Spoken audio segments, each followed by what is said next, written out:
Hi friends, English सीखो YouTube channel में आप सभी का स्वागत है। तो अगेन मैं आपके लिए एक बहुत ही छोटी और बहुत ही इंटरेस्टिंग स्टोरी लेकर आई हूँ जिसे हम इंग्लिश में रीड करेंगे, साथ ही साथ हम इसे हिंदी में ट्रांसलेट करेंगे। सो इस तरह से जब हम रीड करते हैं तो हमारी रीडिंग भी इम्प्रूव होती है, साथ ही साथ हम इंग्लिश को हिंदी में समझ कर पढ़ना स्टार्ट कर देते हैं। So let's start. आज की जो स्टोरी है इसका नाम है two silly goats. Okay, so two का मतलब होता है दो, सिली यानी मूर्ख, गोट्स यानी बकरियाँ, दो मूर्ख बकरियाँ। One day, two goats met in the middle of a bridge over a stream. One day, एक दिन, two goats, दो बकरियाँ, met यानी मिलना, in the middle of a bridge, पुल के बीचों बीच, over a stream, नहर के ऊपर। ओके, सो ये जो सेंटेंस है इसका मतलब क्या है? एक दिन नहर के ऊपर ब्रिज के या पुल के बीचों बीच दो बकरियां आपस में मिल गई। Okay, the bridge was narrow and only one animal could cross it at a time.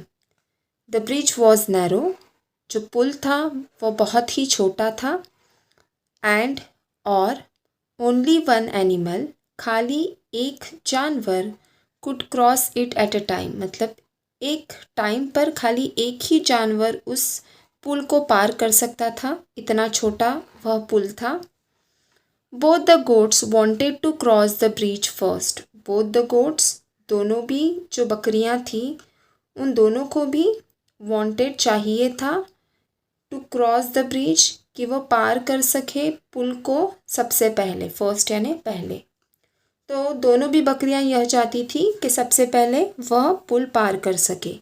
Both the goats wanted to cross the bridge first. So they started quarreling. So इसलिए they started, वो उन्होंने शुरू किया, quarreling, झगड़ा करना शुरू कर दिया दोनों ने। They threatened each other for some time. They threatened each other यानी आपस में दोनों ने एक दूसरे को डराया धमकाया। थ्रेटन्ड फॉर सम टाइम, कुछ समय के लिए दोनों ने एक दूसरे को डराया धमकाया। Then they both began to fight. Then उसके बाद वे दोनों लड़ाई करने लगे। बिगेन टू फाइट, फाइट यानी लड़ाई, बिगेन यानी शुरू करना, लड़ाई करना शुरू कर दिया। Then they both began to fight, फिर वे दोनों ने लड़ाई शुरू कर दी। Okay, as they were fighting they lost their balance and both of them fell into the stream below and were drowned. As they were fighting, कि दोनों ने जब लड़ाई शुरू कर दी तो दे लॉस्ट देयर बैलेंस, तो दोनों ने अपना जो बैलेंस था, अपना जो तोल था उसे खो दिया। एंड बोथ ऑफ देम, और दोनों भी, फेल इनटू द स्ट्रीम, जो नहर थी उसके अंदर गिर गए। एंड वेर ड्रोन, और गिरने के बाद वो दोनों भी नहर में डूब गए। ड्रोन्ड यानी डूब जाना। ओके, पानी में डूब जाना। सो ये जो स्टोरी है इससे हमें क्या सीख मिली है? मोरल क्या है इसका? एंगर लीड्स टू सॉरो, मतलब जो गुस्सा है वो हमेशा हमें नाराज़ करता है, ओके, या दुखी करता है।